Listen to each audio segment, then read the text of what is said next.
You are watching Unpopular Opinion.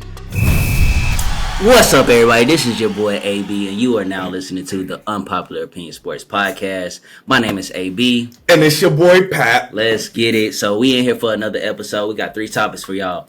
We're going to talk about Christian Wood. Got him a new deal with the Lakers. 2-year deal, $5.7 million. So we're going to talk about that, how that impacts the Lakers' chances at winning another championship. That would be number 5 for LeBreezy. So we're going to talk about that. Then we're going to talk about...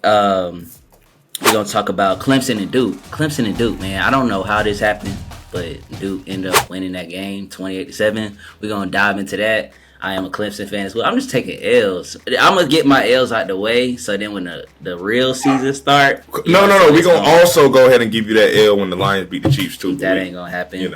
But anyway, then our third topic will be Colorado and TCU. Obviously, we got to talk about it. We got to dive into it. So let's go ahead and get into it. Pep. So, first thing, Christian Wood. He signs a 2-year, $5.7 million vet minimum deal.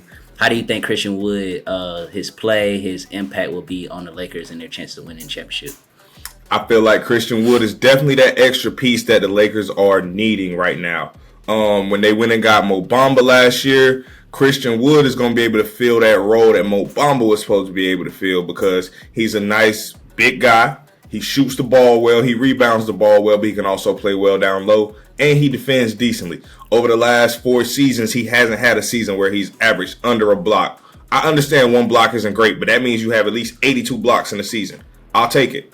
We can get that to like 100 if you get extra minutes because the guy isn't getting a lot of minutes. Mm-hmm. He's only had 2 seasons in his career where he's averaged over 30 minutes per game, both with the Rockets.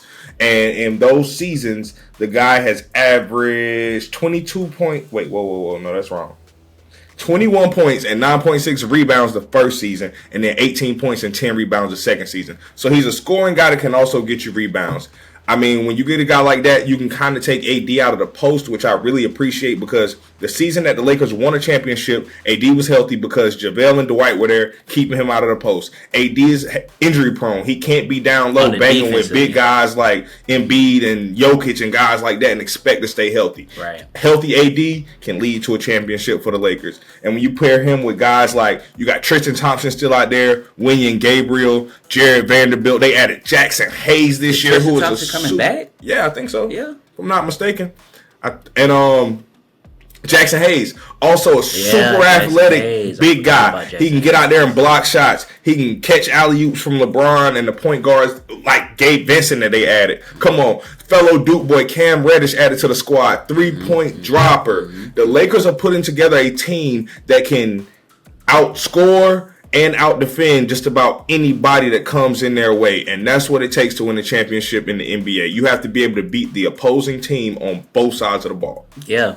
Obviously, they got Jared Vanderbilt. He's going to be there as like a kind of 3-and-D guy. You need that defensive firepower. You know what I'm saying? I know people are enamored with offense, and as we should. You know what I'm saying?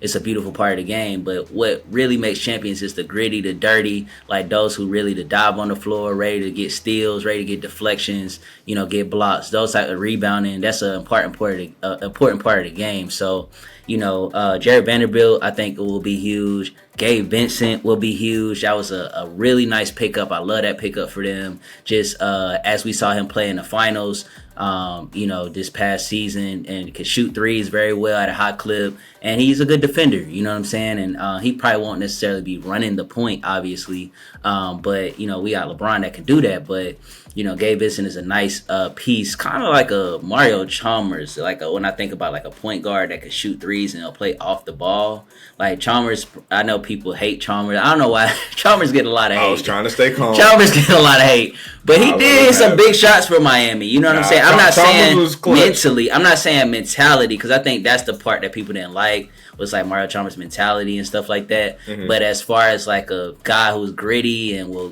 defend and will make open threes, will make some big shots, you know what I'm saying? He can do that. Mm-hmm. So, and then obviously we still got D'Lo. LeBron and AD. You know what I'm saying? And Austin Reeves. Come Austin on, Reeves is don't going to forget be about a the kid. huge. I think he's going to make a big jump this year. You know what I'm saying? I think he averaged around 15 last year. I'm thinking that's going to jump to about 20 this year. I think they're going to give him more fluidity within the offense. We saw him be able to run the offense and be able to score. A pick and roll with him and AD and him and LeBron is a really good combination. So I really like what the Lakers are building. Gabriel, I think you brought him up. And FIBA, he's playing really well. You know what I'm saying? Not to mention Austin Reeves getting his confidence from FIBA. Yeah, so it's going to be a great it's going to be a great season. I think that was a great addition Christian Wood was for the Lakers. So, I think they should at least make the Western Conference Finals again, the Lakers. So, we'll see what happens. Lakers going to the finals. And then we'll talk about Duke and Clemson. So, Duke won 7-28. A crazy game. I'm just like, I was shocked. I mean, I knew that Clemson wasn't as good as they used to be, the powerhouse, but tell me your thoughts on that game. I know you already got the jersey on this stuff, so. I just want y'all to know, it's been a long time coming, and anyone else who is a fan of Duke knows our struggles in football forever. Yeah, y'all been trash. Over the last few years, though, we've had some promise. Everybody's been getting better. We've had here and there, you know what I'm saying? We've had the Daniel Jones years where we beat UNC. The last ranked team that we beat back in 2016, 28-27, GHTC. Wait, GTHC. You know how we do. But, so we're not going to get on that. Anyways, your boy Riley Leonard, he is here to stay. He is here to show game. He's not the greatest quarterback. He's not going to get your Shedeur Sanders 500 yards ever in his career. I don't see that happening. But the ability this man has with his legs to extend plays as well as extend drives. Not only can he get out of the pocket and extend a play to find an open receiver, but let's look at the 44-yard touchdown drive he had against your Tigers. Okay? Blitz and cornerback came in, shakes the guy off. He's not the biggest guy. I mean, he's pretty big, 6'4", 215 pounds-ish. You know what I'm saying? Shakes the guy off of him. Takes off running down the right sideline, 44 yards for a touchdown. So not only is he big, the guy can run the ball, and he has breakaway speed. When you have a guy like that, that's what Daniel Jones possessed, and that's why Daniel Jones is doing what he's doing in the NFL right now. I do see Riley Leonard having the potential to make it to the NFL and getting a job just because he can also get you on the ground with his legs. But his arm is great. I mean, he's not the most accurate. He doesn't always make the best decision, but he's a great game manager. He doesn't turn the ball over often. You got a guy that can extend plays and doesn't turn the ball over often. That's what you want. Let's go out here. Coach Elko. Let's talk about it. Coach Elko is the GOAT right now. My man has completely changed this team around. He is going to get these boys are 21st ranked in the country right now. Oh my gosh. Let's talk about how Clemson shot themselves in the foot though. Sweeney wants to talk about how it was an ugly game, but Clemson shot themselves in the foot. 2 turnovers inside the 10-yard line, one at the 10 and one at the 1-yard line. In the second half, they did not have a single drive that did not result in a turnover, whether that was a turnover on downs, which they had 2 of, they had an interception as well as 2 fumbles, and they had a missed field goal. Their second half was horrendous. You're not going to beat a decent team playing ball like that. Duke scored his first touchdown off that 44-yard touchdown run I mentioned earlier. And that's when they took the lead. And from there, it just got ugly. Duke's going to make some noise this year. I see them starting at least 4-0 because there's not really a formidable opponent. The way they look, if they can continue this type of play, there's not another formidable opponent until we see Notre Dame. And everyone knows how Notre Dame plays. They may come to play, they may not. When y'all play FSU? FSU, let's see. Week 7. They gonna be. That's game 7. But that's game 7. Like I said, we got 5 games where we can look good, and we got State game 6. So it's possible. Don't sleep on State. It's possible. Don't sleep on State. Possible. Now State look good. Last year they had a great season. State. You know what I'm saying? State and Wake Forest. North Carolina football as a state is coming Doing back. Better. Y'all are gonna see North Carolina is coming back on the map for college football. And then we're going to have to get the Panthers right. We'll talk about that later. Yeah, man. So I'm highly disappointed in my Clemson boys. I'm a South Carolina bred. So Clemson, I've always been a Clemson guy. I don't even know who Cabe Klubnik is. Like, he's a sophomore. Our quarterbacks have been pretty porous since Trevor Lawrence. Ever since Trevor Lawrence has left, we have not been able to figure it out at the quarterback position. We used to be high ranked in wide receivers. You know, one of the best wide receiver groups coming out year after year, class after class. I don't see much talent at the wide receiver position right now, so that's a concern. Defensively, you know what I'm saying? I feel like they hold up decently, but if your offense isn't punching the ball into the end zone, I also feel like they shouldn't have been able to put up 28 on us. Like, an old Clemson defense would not have been able, y'all wouldn't have been able to do that. So I think just all around recruiting wise, Dabo needs to look himself in the mirror. We know why that isn't happening, because he is not a believer of the NIL movement. He doesn't think that players should get paid, but he thinks he should get paid. So his comment was about, you know, I think professionals should get paid. And they're not professional players, they're collegiate students. So if college football isn't a professional sport or is a professional, then I think you should give your $10 million or whatever million that you're getting paid, you should give that back to the school, because you're getting paid X amount of $1 million, so why shouldn't the players get paid? So I just feel like, you know, he has that old school mentality. He has to get out of that. He has to get out of his own way if he wants to continue to be the head coach of the Clemson Tigers. Because I guarantee you, we're going to give you some grace, but you got about 3 years to figure this out before your butt is getting shipped off. I was going to say another word, but we PG here. And so that's my concern about Clemson. Will Shipley did ball his butt off. He was 17 for 114. I love to see that. 6 catches for 29 yards and a touchdown. We were great with getting first downs. Like you said, the turnovers is what killed us. Mm-hmm. The ones in the red zone, that was really killer. We were 0 for 2 on fourth downs as well. So we were going for it on fourth down, end up turning over the ball. Both in the second half. Giving Duke great field position to score. So we have to do a better job. Clemson, I hope you get it together. I will say this about Duke Riley, though. Big kid, 6'4", 212 pounds, junior. That run that he did, like you said, the one that you broke down earlier, man, I was amazed, because he does have that breakaway speed that I feel like Daniel Jones also has. You know what I'm saying? He shows in the NFL. So, So yeah, I like Riley Leonard, man. Great player. Not the most accurate, like you said, but you know, he can get busy. Oh, yeah. And I do also want to say Dabo Swinney is also not getting these crazy recruits from all over the country anymore, because you got teams like USC and UCLA. And, I mean, like, the Florida. I mean, you've got Tennessee. I mean, not Tennessee, Pennsylvania. The weather? Nah, just like these players are not coming to Clemson anymore.